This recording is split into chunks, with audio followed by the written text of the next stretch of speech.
Chapter taxable person है और यूं तो कई सारे क्वेश्चंस करने हैं, पर पहले मैं क्वेश्चन सबसे पहले कराऊंगा जो मुझे लिखवाना है, how to write in the exam, और प्रेजेंटेशन आपने कैसे देनी है उसकी, हम पहले उसकी बात करेंगे। तो इसमें सबसे पहले आप आइएगा, इधर ही आ जाओ।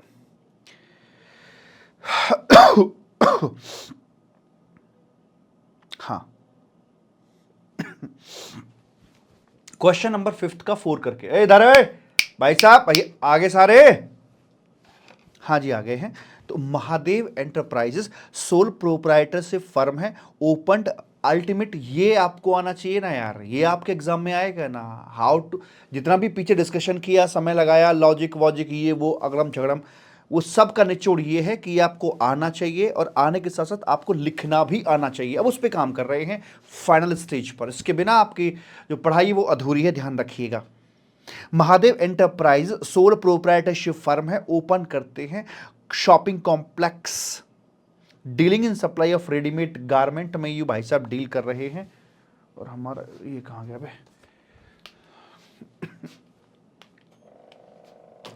रेडीमेड सप्लाई में ये डील कर रहे हैं।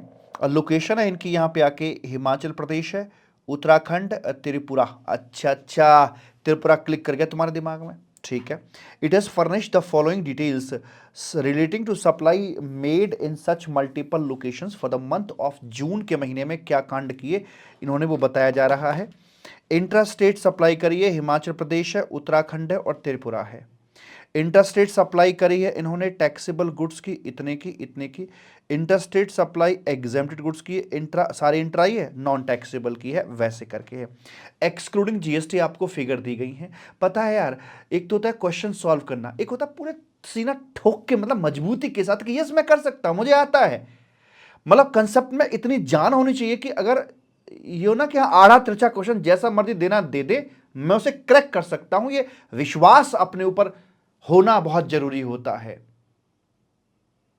मैं पूरी मेहनत करता हूं कंसेप्ट क्लैरिटी के अंदर लेश मात्र भी कोई कंफ्यूजन ना आए, लेकिन अब आपका क्वेश्चन का आंसर शानदार तरीके से आना चाहिए। With the help of above mention information answer the following questions giving reasons. Determine whether Mahadev enterprises liable to be registered under GST law and what is the threshold limit for taking registration in this case assuming it is not required to pay any tax under inward supply under. वो कह रहे कि मान लीजिए किसी भी inward supply पर RCM में टैक्स नहीं भरना है, मतलब कि ये कि अगर आरसीएम में टैक्स भरना होता किसी इनवर्ट सप्लाई पे तो एज अ रेसिपिएंट इनका सेक्शन 24 में मैंडेटरी रजिस्ट्रेशन हो जाता, पर वो कह रहा है कैसा मान लो कैसा कुछ भी नहीं है, तो मतलब इसका रजिस्ट्रेशन लिमिट बेस्ड है, राइट। एग्रीगेट टर्नओवर कितना है पहले रफली देख लेते हैं कि आंसर क्या आएगा इसका। 22, 50, 13, 21 लाख 43 और 7, 6, 13, 13,40,000 और 4350, यही है ना। तो ये हो गया आपका जी भैया, भगवान झूठ ना बुलाए, 96 और 56,90,000 रुपए का एग्रीगेट टर्नओवर आपका बनता है, ठीक। अब आपको देखना है कि आपके ऊपर एप्लीकेबल लिमिट क्या होती है। सेक्शन 22 चल रहा है, स्टेप नंबर 3 आपका चल रहा है। यहां पर आकर जो लिमिट मेरे बाबू बनेगी, मणिपुर, मिजोरम, नागालैंड, त्रिपुरा। क्या आप त्रिपुरा से टैक्सेबल गुड्स दे रहे हैं? हाँ दे रहे हैं सर। एग्जेम्प्टेड भी तो दे रहे हैं मेरे बच्चा, मुझे वहां नहीं देखना, मुझे सिर्फ ये देखना है कि क्या मैं पहले क्लॉज में फॉल कर पाया कि नहीं। मुझे पूछा गया था कि क्या आप त्रिपुरा से टैक्सेबल दे रहे हो, हमने कहा हाँ, बस हाँ दे रहा हूं। आपकी लिमिट आ जाएगी यहां पर 10 लाख रुपए की, तो आपका जो टर्नओवर क्रॉस कर रहा है, इसलिए यहां पर आकर आपको मैंडेटरी रजिस्ट्रेशन लेना पड़ जाएगा in all those state from where you are making taxable supply. आप टैक्सेबल सप्लाई कहां कहां से कर रहे थे? हिमाचल से कर रहे थे, त्रिपुरा से कर रहे थे, बाकी एग्जेम्प्टेड और नॉन टैक्सेबल थी। अच्छा ठीक है, तो आपको हिमाचल और त्रिपुरा, सर मतलब हिमाचल से सर हिमाचल से सर एग्जेम्प्टेड भी तो, अरे करने दो, जो पूछा उतना बताओ। कौन कौन सी वो स्टेट है जहां से आप टैक्सेबल सप्लाई दे रहे हो? सर इसमें आपके हिमाचल और त्रिपुरा दो का नाम आता है, तो बस इन्हीं दो स्टेट के अंदर आपको रजिस्ट्रेशन लेना पड़ जाएगा। दूसरी बात ये, सर 10 लाख की लिमिट क्यों आएगी? लिमिट तो ज्यादा की आनी चाहिए, क्यों? क्योंकि यहां पर सर गुड्स की बात कर रहे हैं। हाँ बात तो ठीक कह रहे हो, बात तो गुड्स की चल रही है। तनीषा, मैंने क्या कहा था? आपने अपना दिमाग लगाया, फ्रेम से बाहर गए। अगर आप फ्रेम से बाहर ना जाते तो गलती कभी ना होती। जो चित्र, जो डायग्राम मैंने बनवा के दिया है, मुझे बताइए, क्या वो चित्र, वो डायग्राम आपको यहीं पर नहीं रोक लेगा?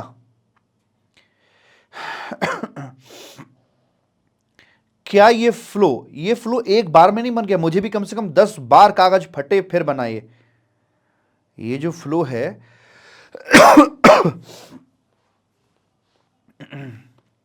क्या आपको यही नहीं रोक लेगा कि आपको वहां तक 40 लाख किलोमीटर तक जाने भी देगा?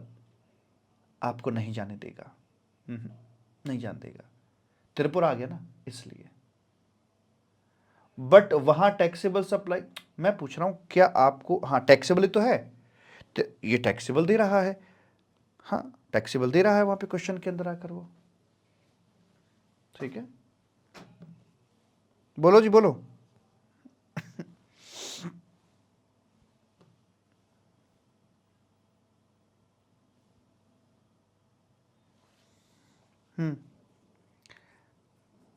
त्रिपुरा से टैक्सेबल दे रहा है, पर बताओ फाइन ना। क्या मणिपुर, मिजोरम, नागालैंड, त्रिपुरा से आप टैक्सेबल सप्लाई दे रहे हैं या नहीं? यस, दे रहे हैं। बात खत्म। सर वो तो 7 लाख ही है। अच्छा, देख तनीषा, मैंने यही, इसी बात की मैंने आशंका जताई थी कि आप अपना फालतू का एक्स्ट्रा माइंड बिल्कुल भी इस्तेमाल नहीं करेंगे, आप यहीं रहेंगे। देखो लिमिट आ गई 10 लाख, लेकिन अब आप टर्नओवर किसका देख रहे हैं? त्रिपुरा का। 7 लाख है सर ये तो। क्यों देख रहे हैं 7 lakh? Mummy all India, papa all India, decision all India, aggregate turnover आएगा। कहा था ना मैंने, आप गलती नहीं करने का ना। 7 लाख क्यों देख रहे हो? एग्रीगेट टर्नओवर आता है, उसकी तुलना एप्लीकेबल लिमिट से की जाती है। एग्रीगेट टर्नओवर में सब आता है, लिमिट में नीचे से चुन के एक आएगी, तब बात बनेगी। ओके ना बाबू? हाँ सर ठीक है, चल तो हीरा जी। तो यहां पर आपको रजिस्ट्रेशन करवाना पड़ जाएगा वैसे करके, लिमिट बेस्ड। इसका आंसर वैसे भी चेक कर लेते हैं पहले वाले का। तो ये लिमिट आ गई 10 लाख रुपए की। तो आपको यहाँ पर फर्दर ही इज़ नॉट, हाँ उत्तराखंड में नहीं, ये हिमाचल प्रदेश और त्रिपुरा में रजिस्ट्रेशन कराना पड़ गया है। ठीक है, यस सर। दूसरा यहाँ देखते हैं, explain with reason whether your answer in first will change in the following independent cases. मैं आपसे कह रहा हूँ लक्ष्मण रेखा खींचिए, से बाहर मत जाना, बाहर बहुत भेड़िए भालू हैं। ठीक है, गलती नहीं हो सकती, मेरे दावा है, मेरे फ्रेम में रहिएगा। Explain with reason whether your answer in first will change in your following independent cases. If Mahadev Enterprises dealing exclusively in taxable supply of goods only from Himachal Pradesh, मतलब सिर्फ हिमाचल प्रदेश में है, सिर्फ गुड्स में ही डील करते हैं, तो क्या होगा? अगर ऐसा होता है तो भाई पहली बात तो ये, अगर ऐसा होता है तो इसका मतलब ये हो गया कि आप ये 2 कॉलम उड़ा दीजिए कि ये पिक्चर में है ही नहीं। अब बताओ अब क्या होगा? अगर ऐसा है तो इनका जो एग्रीगेट टर्नओवर आएगा वो 22.5 लाख निकल के आएगा, पहली बात। दूसरी बात ये कि जो लिमिट लगेगी वो कौन सी लगेगी? अब देख, जब लिमिट देखने के लिए चलते हैं, फ्रेम में रहना। क्या मणिपुर, मिजोरम, नागालैंड, त्रिपुरा पिक्चर में है? नहीं है। क्या दूसरे जो 6 स्टेट आपके आते हैं, अरुणाचल प्रदेश है, उत्तराखंड, सिक्किम, मेघालय, तेलंगाना, पुडुचेरी, वो भी नहीं है। आप थर्ड कैटेगरी में पहुंचते हैं जहां सिर्फ गुड्स है। एज्यूम कर लेता हूं वो टबैको, आइसक्रीम, पान मसाला वाला रगड़ा नहीं है। लिमिट आपकी 40 लाख की आपको मिल जाएगी। इसका मतलब ये हो गया कि आपका एग्रीगेट टर्नओवर कम है, तो आपको यहां पर रजिस्ट्रेशन कराने की जरूरत नहीं पड़ेगी। अगर मेरे फ्रेम में रखकर आंसर गलत हो जाए तो मुझसे कह देना, गर्दन काट देना आप। और मेरे फ्रेम से बाहर रख के काम करोगे तो निश्चित भेड़िया उठा ले जाएगा, हम बता रहे हैं आपको। जैसे तनीषा इस बात का शिकार हो गई है अभी। ठीक है, गलती नहीं करने का है। यूं ही नहीं बन गया ये diagram. If Mahadev enterprises is dealing in taxable supply of goods और सर्विस ओनली फ्रॉम, अच्छा गुड्स और सर्विस में डील कर रहे हैं ओनली फ्रॉम हिमाचल प्रदेश, तो क्या होगा? मान लीजिए बाकी सब तो कुछ नहीं है, हिमाचल प्रदेश से ही है और गुड्स के साथ साथ अगर ये सर्विस भी करता है तो क्या होता है? एग्रीगेट टर्नओवर 2285 आएगा। थर्ड बॉक्स में पहुंचेंगे, ना पहले 4 में आएगा ना अगले 6 में आएगा, थर्ड में पहुंच जाएगा because other state Himachal Pradesh other में आता है। ठीक, तो वहां पर जाकर वो देखेगा गुड सर्विस दोनों है तो लिमिट 20 लाख की आएगी। इस बार इसका जो एग्रीगेट टर्नओवर वो क्रॉस मार रहा है और इसको हिमाचल प्रदेश में रजिस्ट्रेशन लेना पड़ जाएगा। ठीक है जी, अब यहां पर आइए और देखते हैं Mahadev enterprises is dealing in taxable supply of goods only from Himachal Pradesh and has also affected interstate taxable supply other than notified handicraft, उसको छोड़कर अमाउंटिंग ₹4 लाख। बताइए इस केस में आंसर क्या आएगा? ये कह रहे हिमाचल प्रदेश से 22.5 लाख का धंधा ये कर रहे हैं, 4 लाख का कुछ सप्लाई और भी कर रहे हैं।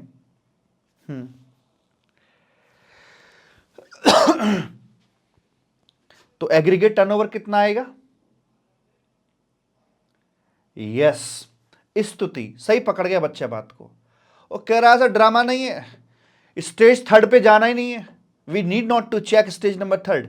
स्टेप नंबर 1 पे आए वहां फॉल नहीं करेंगे, स्टेप नंबर 2 पर फॉल कर गए, अगर 2 पे फॉल कर गए तो बैंड वहीं बच गया, आज मेरे यार की शादी है। आपको एज वाइज पर जाना ही नहीं है, स्टेप 3 पर आना ही नहीं है आपने, क्योंकि फैसला आपका ऑलरेडी आ चुका है। तो बताइए जो सिस्टमेटिक तरीका दिया है कमाल की चीज है कि नहीं है?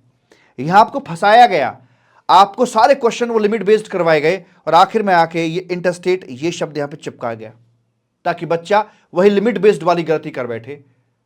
ठीक है ना, तो ऐसे करके मालिक।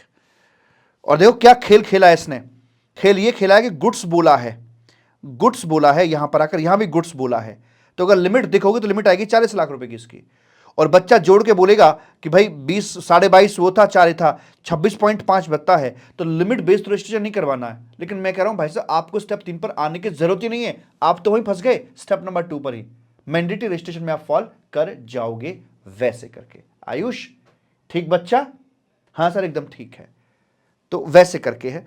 अब आपको इसका आंसर तो पता है कि आंसर कैसे है, लेकिन बात वही निकल के आती है कि आखिरकार लिखना कैसे है।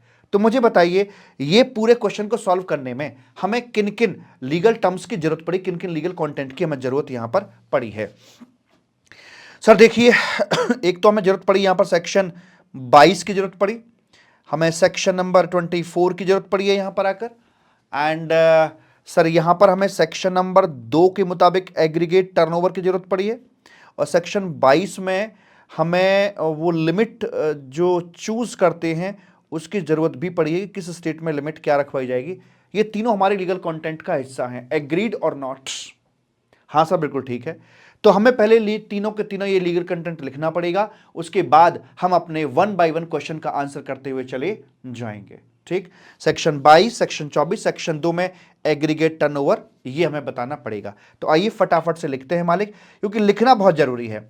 पता है यार अल्टीमेट आपको वो करना है जो मैं अब करने के लिए जा रहा हूं, इतनी सारे स्टेज क्वालिफाई करने के बाद पता है आंसर तुम सबका कर दोगे। मैं दावा करता हूं, दावा, मेरी बुक में सारा का सारा कंटेंट, लगभग सारा कंटेंट आईसीआई मटेरियल है, past exam question, RTP, MTP. यार एक क्वेश्चन में अगर तुम रुक जाओ ना, एक क्वेश्चन में तुम्हें कंसेप्चुअल दिक्कत आ जाए तो मुझसे कह देना, एक क्वेश्चन में आ जाए तो पूरे एंटायर क्वेश्चन बैंक के अंदर तुम सारा सॉल्व कर दोगे। But problem how to write, exam में कैसे उड़ेलना है उसको, जाके कागज पे कैसे लिखना है। चलिए तो एक क्वेश्चन मैं आपको घर से खुद के लिए लिखने के लिए दूंगा और एक क्वेश्चन फटाफट से मैं आपको यहां पर लिखवाता हूं मालिक। आइए फटाफट से कल हमने लास्ट क्लास में नोटिंग की थी ना, हमने कहाँ थी नोटिंग हमारी?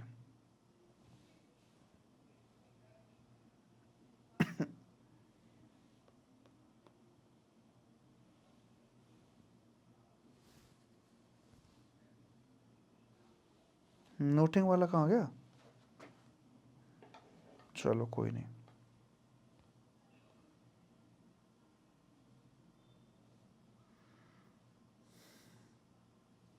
चलो यहाँ लिख लेते हैं। तो हमारा इसमें चल रहा है भाई साहब, चैप्टर है टैक्सेबल पर्सन का, और यहां पर क्वेश्चन कौन सा है, क्वेश्चन है हमारा, बता देना कौन सा एक बार। और मुझे ये भी पता, सबसे पहले मुझे पता होना चाहिए बेटा लिखना क्या क्या है, ठीक है। तो एग्रीगेट टर्नओवर, सबसे पहले aggregate turnover, aggregate turnover as per, बड़ा आसान है पता है, 2-3 बार लिख लेना, आपको लगेगा यार तो बड़ा, इससे आसान तो कुछ चीज है ही नहीं। और यही चीज आपके न्यूमेरिकल क्वेश्चन में देखना कितनी शानदार काम आती है। एज पर सेक्शन 2, मुझे क्लॉज नहीं पता, हालांकि मुझे पता है 6 है क्लॉज, लेकिन नहीं पता तो नहीं पता। As per section 2 of CGST act 2017, aggregate turnover includes all kinds of. अब मुझे बता दो, डेफिनेशन चैप्टर कब पढ़ा था हमने, क्या उसकी लीगल लैंग्वेज ये वो सब याद रहेगा? नहीं। जो दिमाग में कंसेप्ट क्लियर था ना, जो मैंने क्लास में बोला था, सिर्फ वो याद रहेगा, बाकी कुछ याद नहीं रहेगा। आपको भरोसा करना मेरी बात का, कि बिना रिवाइज के कैसे लिख पाते हैं। Includes all kind of outward supply and no inward, please लिखना है आपने, प्लीज लिखना है आपने, हाँ, no inward supply, no inward supply shall be the part of aggregate turnover even if it is fall under, चाहे ये आरसी में फॉल क्यों ना करती हो।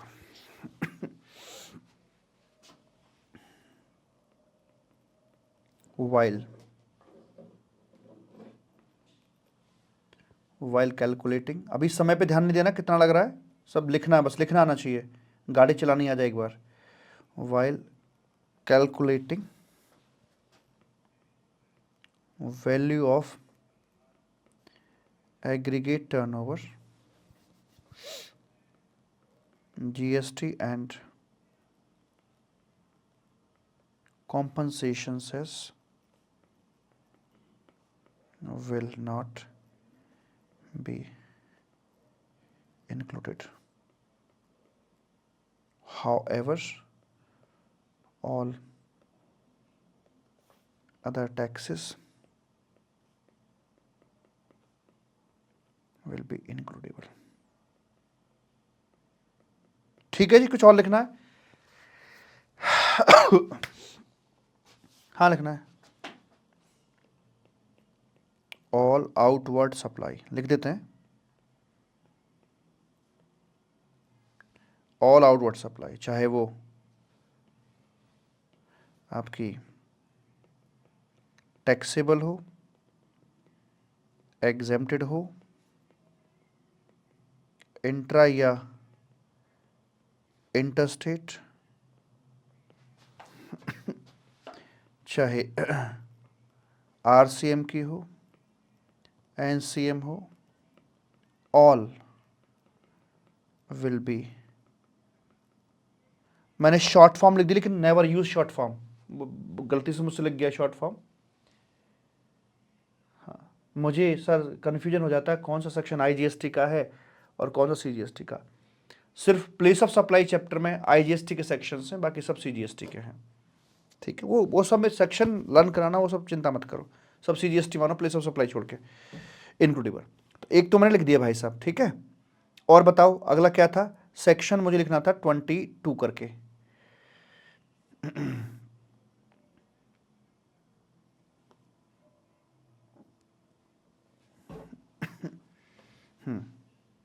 अब मुझे लिखना है as per section,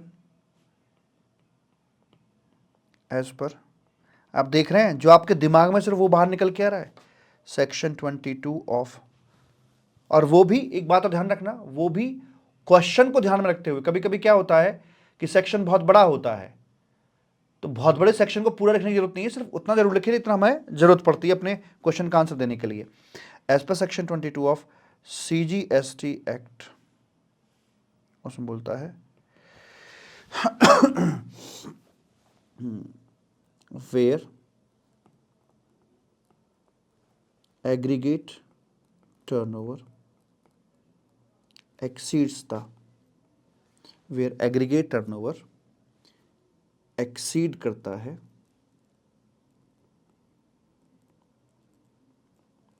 threshold limit को,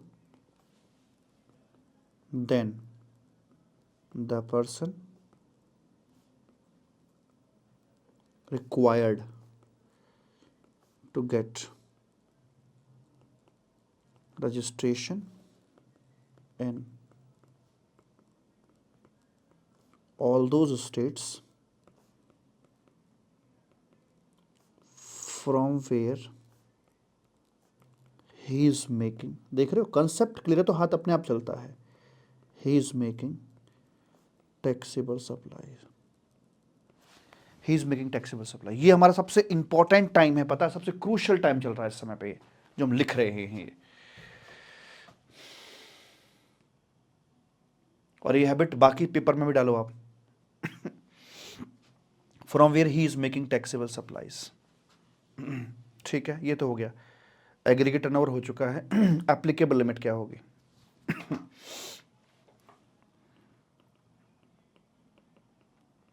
applicable limit under section 22,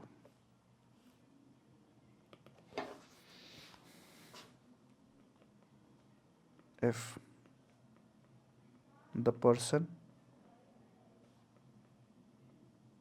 engaged in taxable supplies from any of the four specified states four specified state, अब इस समय को ध्यान मत रखना, मणिपुर, समय कितना ही ज़्यादा लग जाए, Mizoram,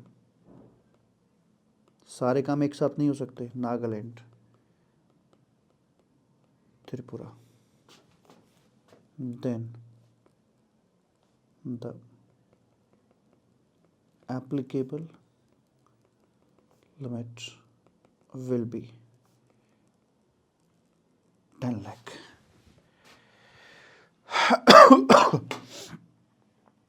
If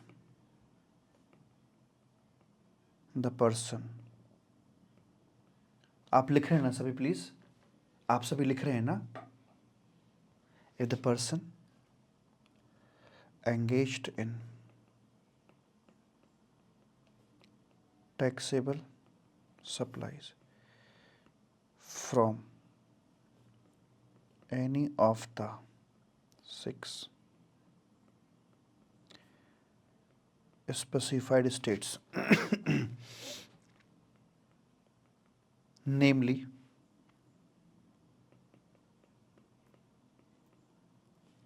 Arunachal Pradesh, Uttarakhand, Meghalaya,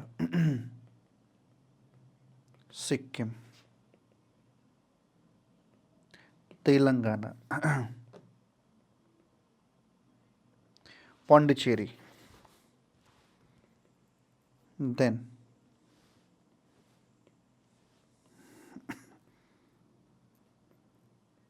the applicable limit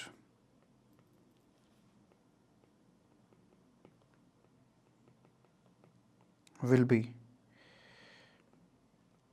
20 lakh.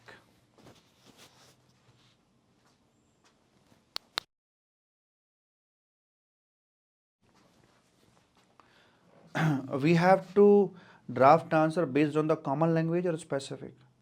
जितनी पिछली क्लास में बताया था मैंने बाबू, तुम इसे स्पेसिफिक कैसे बना सकते हो मुझे बताओ। मैं तो आसान भाषा लिख रहा हूं, जो मुझे कंसेप्ट मेरे माइंड में क्लियर है। Think about you are in the examination hall and क्या होगा बताइए। हाँ, इतना जरूर है कि इसमें से जो कीमती कीमती वर्ड है ना, जैसे कि मुझे पता है इसमें कीमती वर्ड क्या है, एक 10 लाख कीमती वर्ड है। टैक्सेबल सप्लाईज ये कीमती वर्ड था, ये हाईलाइट करके आऊंगा। बेरेक्टिक लैंग्वेज आप कैसे लिख सकते हो? लिख ही नहीं सकते, आप लिख के दिखा दो। हाँ, इंपॉर्टेंट वर्ड्स को हाईलाइट करना है, बाकी लैंग्वेज आपकी अपनी रहेगी, own language.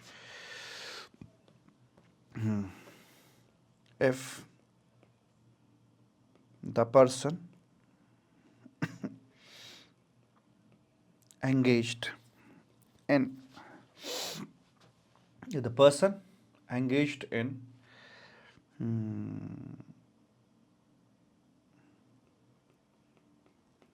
taxable supplies from other states or union territories and अब देखो उसमें सारी बात लिखने की जरूरत नहीं है। 40 लाख के लिए कितना लिखूं बताइए?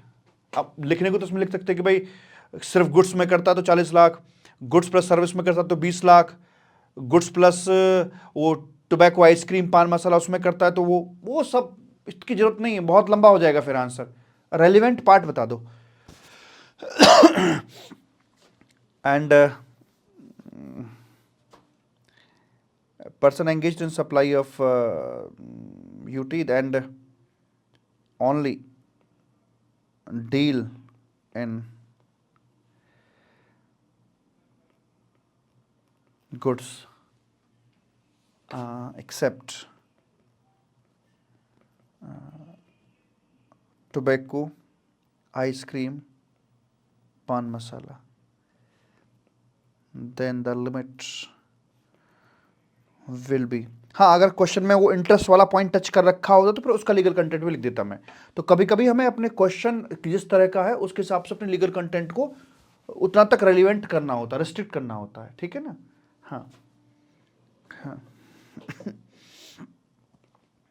40 लाख, चलो एक पॉइंट लिख दो आप कह रहे हो तो। However if goods and services लिख दो, चलो except interest then the limit will be 20 lakh. एक बहुत बड़ी बात बताऊं मैं आपको, टैक्स के पेपर में एग्जामिनर आपके कैलकुलेशंस को चेक नहीं कर रहा, वो आपको आपके FR FM इन पेपर्स के अंदर ना आपकी कैलकुलेशंस को चेक कर चुका है, कॉस्टिंग उन्हें वो चेक कर चुका मालिक।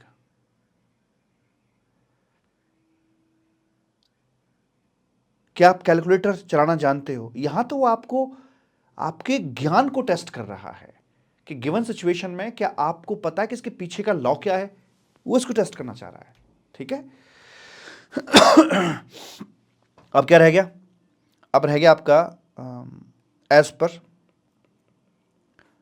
Section number. अब 24 बहुत बड़ा है, सारा लिखूं क्या? नहीं, रेलिवेंट पार्ट लिखो। As per section number 24 of CGST Act 2017 in the following cases mandatory registrations are required, that is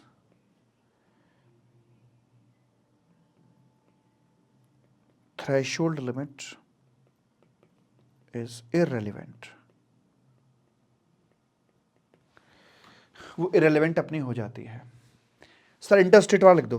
number 1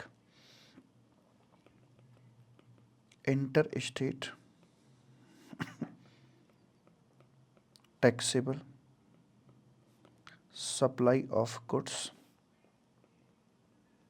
other than handicraft. और कुछ लिखो जरूरत ही नहीं है, एटसेट्रा, बस रेलिवेंट पोर्शन डाल दिया, एटसेट्रा बस। क्या कर मतलब है, कैजुअल टैक्सेबल पर्सन, एनआरटीपी उनको लिखता है, फिर क्या मतलब है, क्या मतलब है टीडीएस डायरेक्ट कलेक्टर का, रेलिवेंट पार्ट लिख दिया, बात खत्म। ठीक है जी।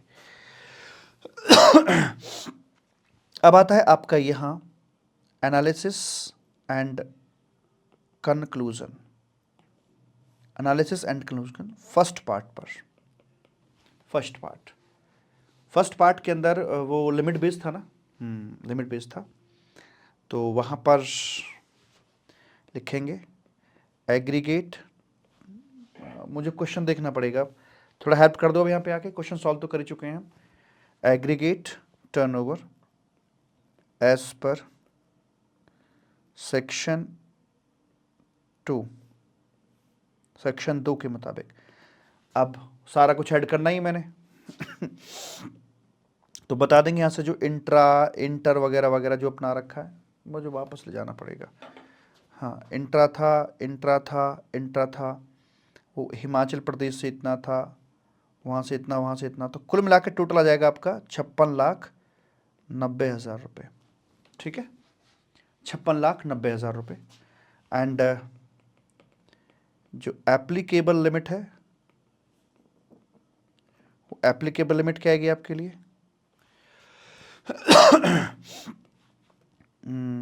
in the light of section 22, since Mahadev enterprise नाम है, क्या है इसका, Mahadev enterprises engaged in Tripura for making taxable supplies, hence applicable limit will be 10 lakh. Third, since aggregate turnover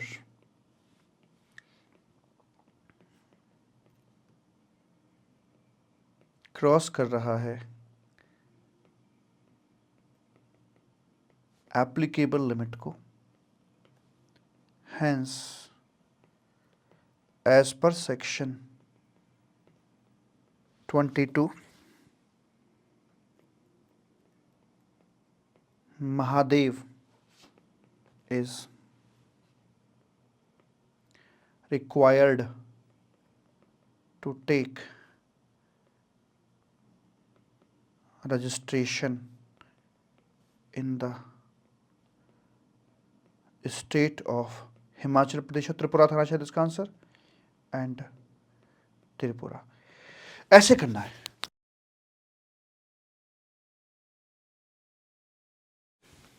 ऐसे करना बाबू।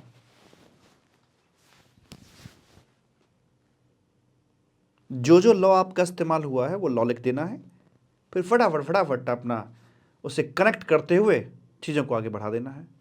ऐसे दूसरा तीसरा जो पार्ट है उसका भी इस प्रकार से आंसर कर दिया जाएगा कि कहाँ पर क्या निकल के आ रहा है। आई होप ये बात आपको समझ में आ गई होगी। पहले हाँ बोलो, इज इट फाइन ना?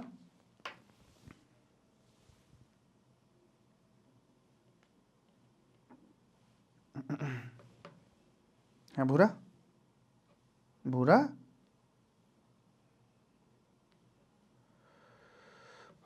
भूरा फाइन।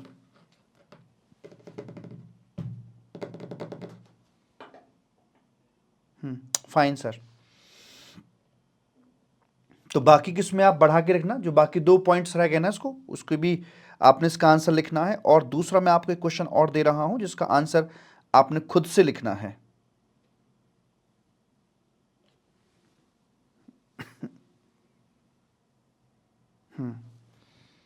जो मैंने आपको देना है लिखने के लिए,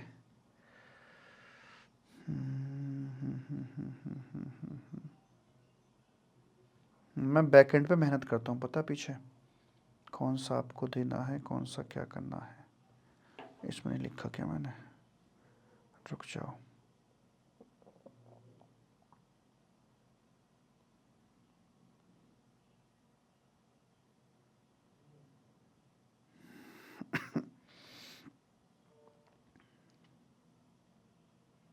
ये रहा ऋषभ एंटरप्राइजेस, ये आपको राइटिंग प्रैक्टिस में लेकर आना है, खुद से लिखना है इसका आंसर। मेरा होमवर्क करें ना, बस ऐसे होमवर्क होंगे मेरे छोटे मोटे, ठीक है। जरूर हाथ जोड़कर विनती है, तुम समझ नहीं सकते इसका असर कहां और कितना जाएगा, तुम समझ नहीं सकते, इसलिए विदाउट एनी डाउट मेरी इस बात को जरूर जरूर मान लेना, लिखने वाली को पिछले क्वेश्चन का आंसर कंप्लीट करना, सेकंड थर्ड पार्ट का, एंड इसका आंसर पूरा लिखना है। आइए अब मैं इसमें से बाकी क्वेश्चंस को करा दूं जो भी ठीक ठाक से क्वेश्चंस हैं। ये 5 नंबर का आया हुआ क्वेश्चन है, फटाफट जवाब दीजिएगा। In the month of April इतना Z started supply of goods in proprietorship firm and also set up one man company name Z. अच्छा, जेड स्टार्ट किया है और प्रोप्राइटरी फर्म है इसकी, और एक कंपनी भी इसने अपनी बनाई है। He need your assistance to work out his aggregate turnover for the purpose of GST registration.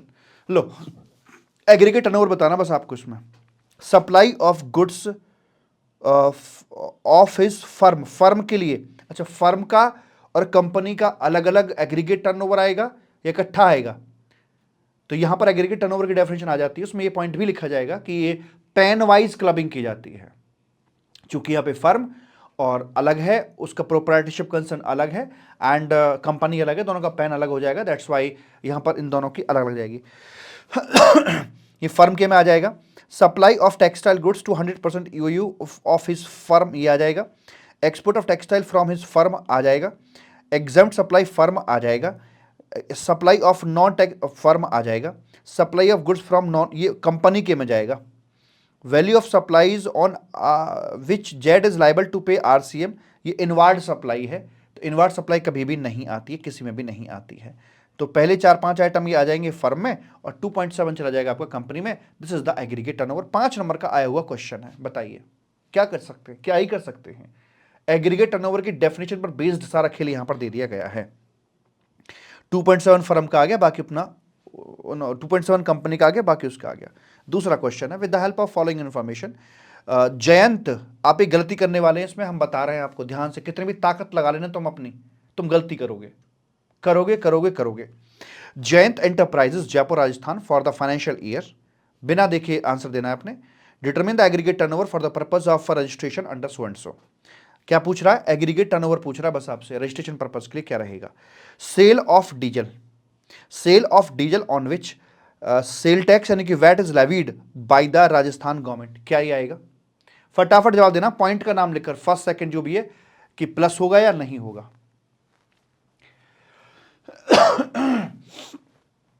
हाँ सर, ये आ जाएगा सर, टैक्सेबल एग्जेम्प्टेड जो भी एग्रीगेट टर्नओवर की परिभाषा में ना सब आता है, उस पर बेस्ड है ये। तो इसका सर लिखेंगे कैसे वर्किंग नोट? वर्किंग नोट साथ में लिखेंगे आप इसके में। मैं आपको कॉपी दिखाऊंगा, किसकी कॉपी, बुक पे किसका फोटो है? नितिन जैन 94 इन आईडीटी। यार मतलब क्या ही किया होगा बच्चे ने ना। वर्किंग नोट इनबिल्ट आएंगे, जैसे इसी का वर्किंग नोट क्या लिखोगे आप?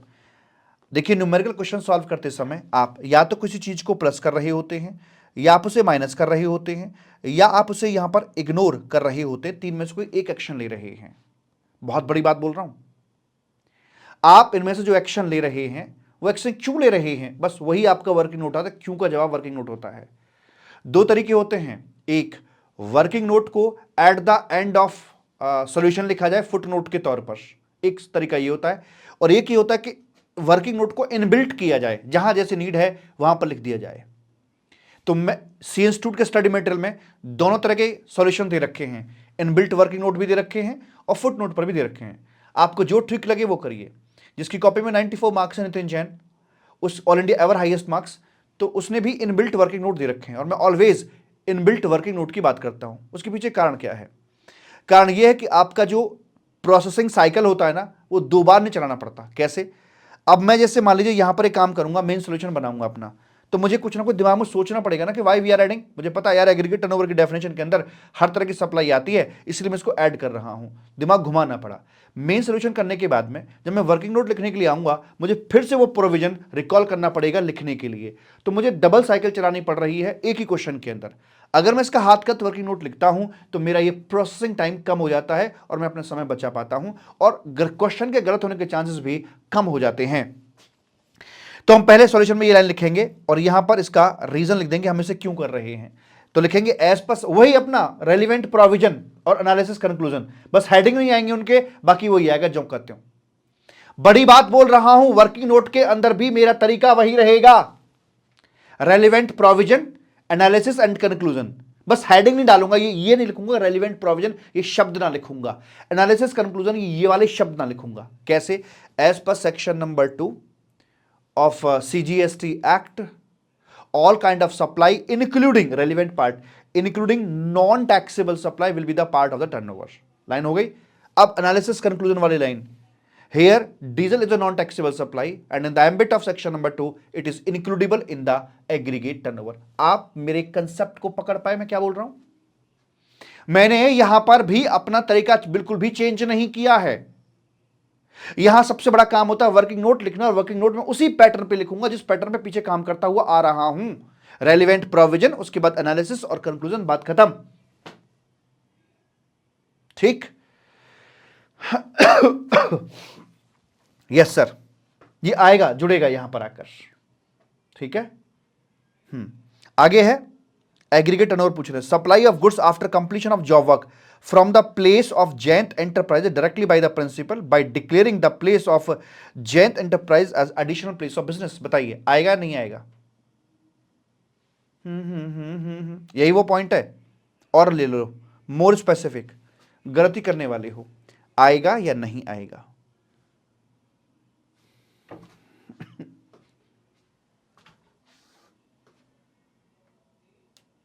बोलो रे।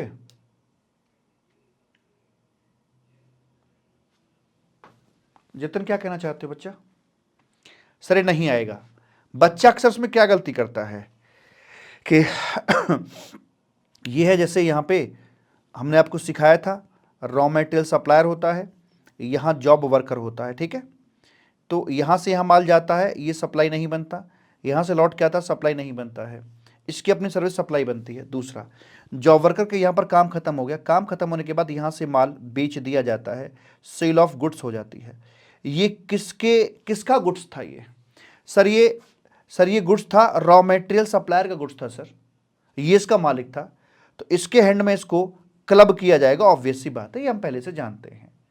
लेकिन ध्यान दीजिए, अब बहुत बच्चा क्या करता है, इसको जोड़ के आता है कि सर रॉ मटेरियल सप्लायर के हैंड में ये अपना किया जाएगा। सर कॉपी दिखाना सर, एक बार दिखा रहा हूं, रुक जरा, अभी दिखा रहा हूं कॉपी। हाँ अच्छा, कॉपी दिखा 94 वाले की, वो देखनी पड़ेगी मुझे कहाँ रखी हुई है, मैं पूरा शेयर कर दूंगा आपके साथ में, वरी नॉट। आप फोटो खींच लेना उसके, मैं कर दूंगा शेयर, हालांकि अलाउड तो नहीं होती बट स्टिल मैं आपको दिखा दूंगा, मेरे पास है।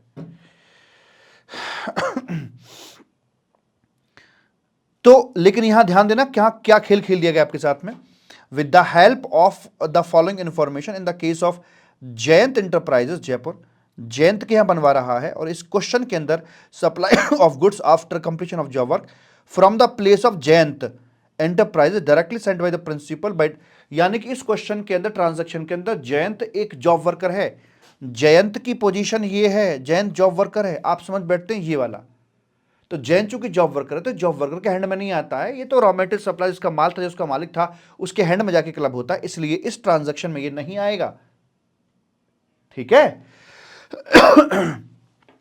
Export supply to UK England, ये आ जाएगा। Supply of its own additional place of business in Rajasthan, अपने ही एडिशनल प्लेस ऑफ बिजनेस को जाएगा। बताइए क्या है ये? Supply to his own additional place of business. Additional place of business अगर बोला जा रहा है राजस्थान के अंदर ही, राजस्थान में ये पहला रजिस्ट्रेशन, यहां पे ये राजस्थान में एडिशनल प्लेस ऑफ बिजनेस, तो क्या ये सेकंड रजिस्ट्रेशन है या ये प्लेस पहले वाले रजिस्ट्रेशन पर ही है? बताइए।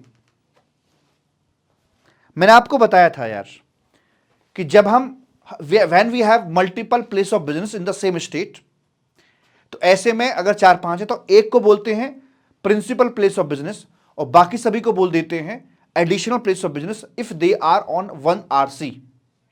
लेकिन अगर सबके अलग अलग रजिस्ट्रेशन लिए हैं तो everybody in itself is the principal place of business.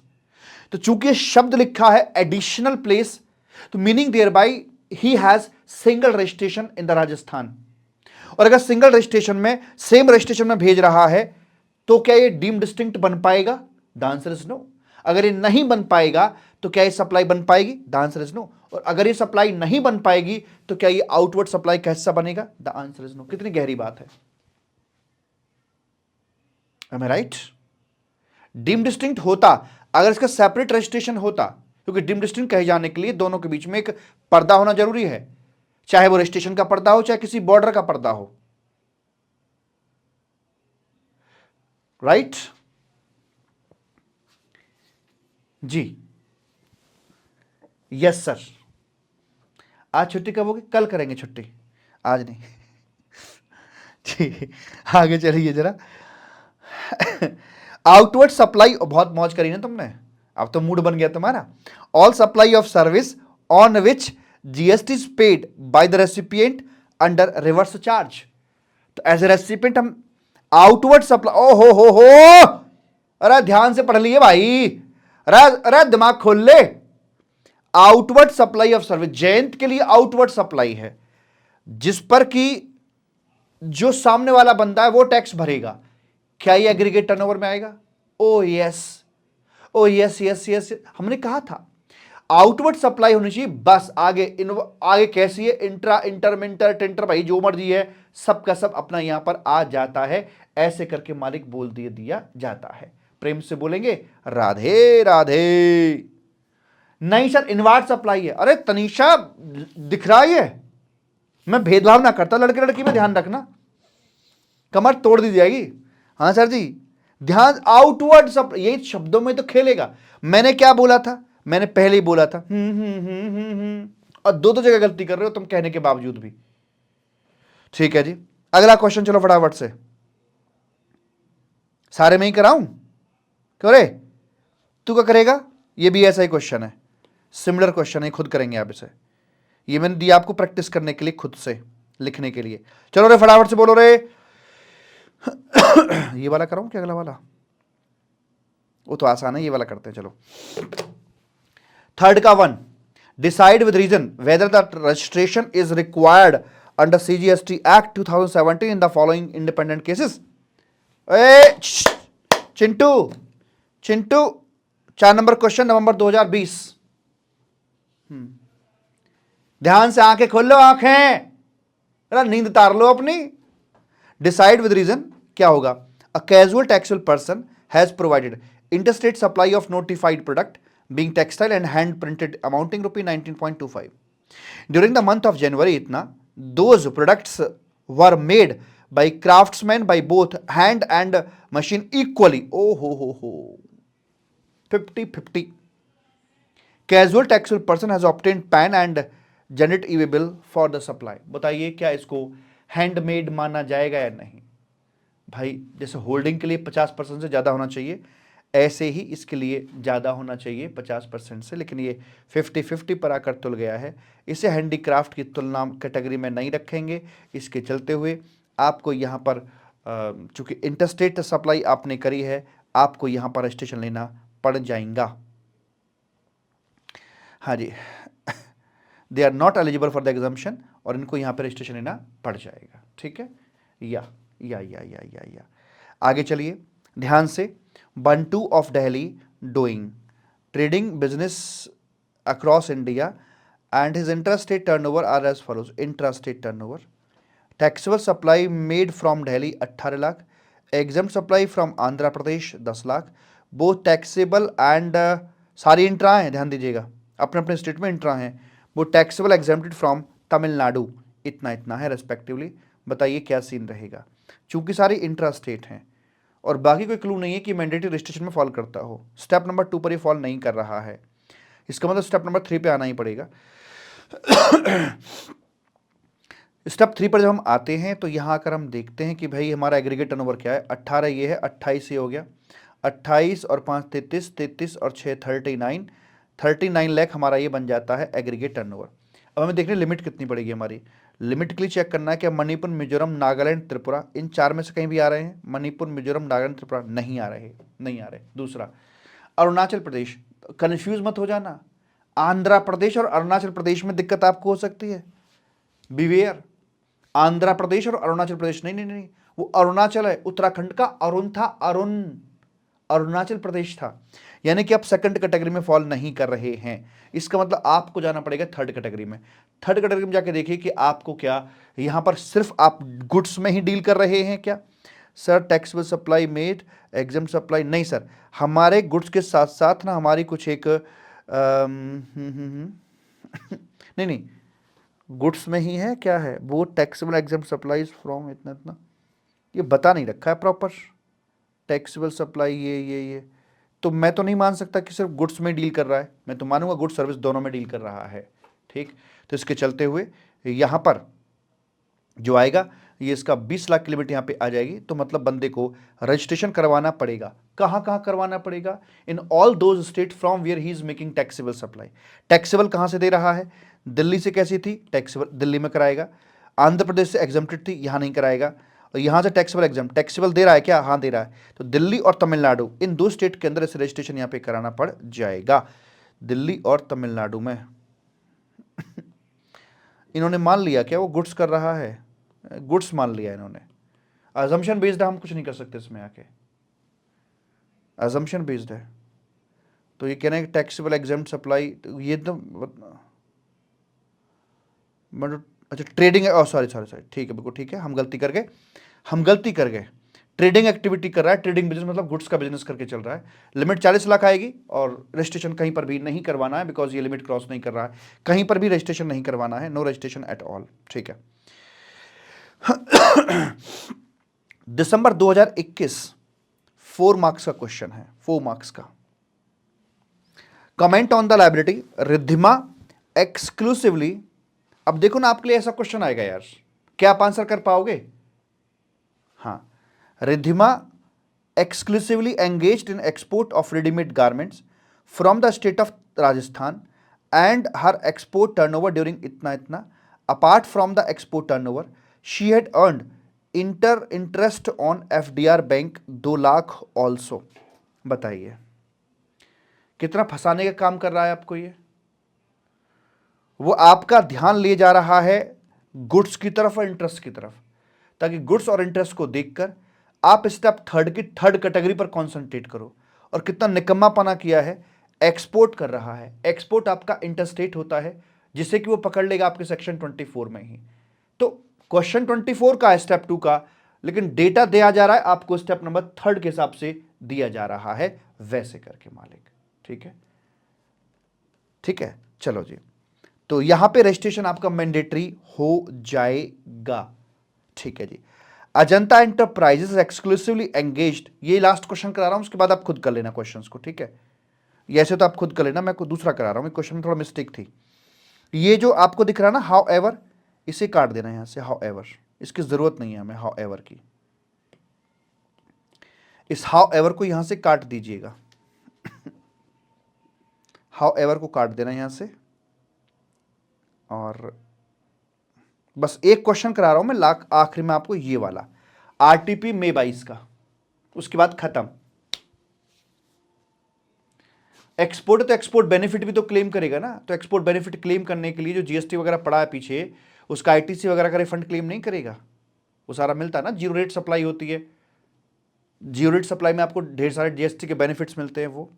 Last question, Raghuram private limited Pune Maharashtra provide करा रहे हैं हाउसकीपिंग की सर्विसेज। ठीक है, the company supplies it's services exclusively through e commerce website owned and managed by TechnoSavvy Private Limited Pune.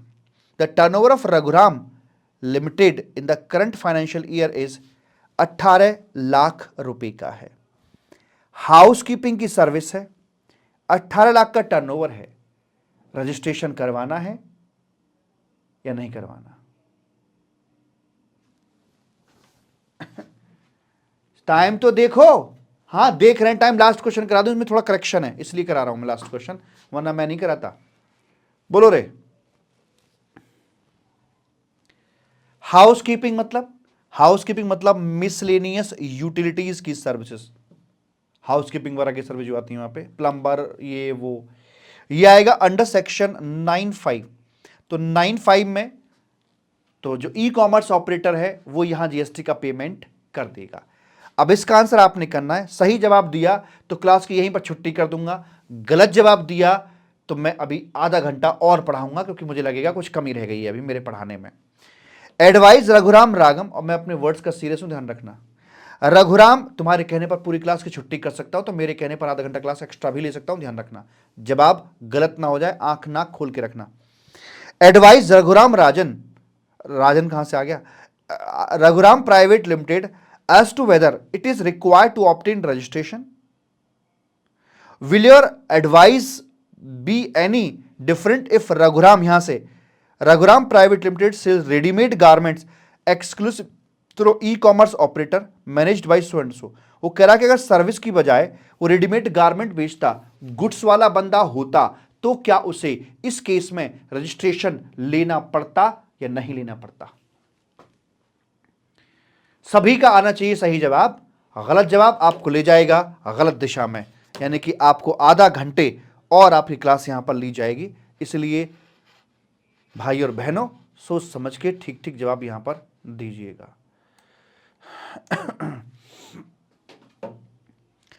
Sir देखिए, यहां पर आकर चूंकि टर्नओवर 18 लाख रुपए और गुड्स में डील कर रहा है, तो इन जनरल अगर हम बात करें, इन जनरल बात करें तो रजिस्ट्रेशन लेना पड़ेगा। लेकिन स्पेशल केस में आने के लिए सिर्फ टर्नओवर ही नहीं होता है, बहुत सारी कंडीशंस होती हैं कि एक स्टेट में कारोबार हो, एक स्टेट से हो, सिंगल एनरोलमेंट नंबर मिलेगा एंड ऑल। अगर वो सभी रिक्वायरमेंट पूरा करता है, रोका करवाता है, तो फिर उसे रजिस्ट्रेशन से मुक्त कर दिया जाएगा। तो यहां पे एक काम करना, यहां पर आप इसे जरूर लिख देना आगे। यहां पे लिखा है कि भाई इसका रजिस्ट्रेशन मैंडेटरी करवाया जाएगा, फिर नीचे मैंने एक लाइन जोड़ी है हाउ एवर करके, तो आप प्लीज इसे नोट कर लेंगे हाउ एवर की लाइन को, और अपने आंसर को संपूर्ण बनाएंगे। आप नहीं भी नोट करेंगे तो कोई बात नहीं, जब मैं आपको क्वेश्चन बैंक की हार्ड कॉपी दे रहा हूं ना, उसमें चीज मैंने ऐड कर दी है, हार्ड कॉपी के अंदर ऐड कर दी है। How ever if Raghuram private limited fulfil all the conditions of notification number, जो अपनी नई वाली आई है वो वाली, देन उसको रजिस्ट्रेशन यहां पर लेने की आवश्यकता नहीं पड़ेगी। प्रेम से बोलेंगे राधे राधे।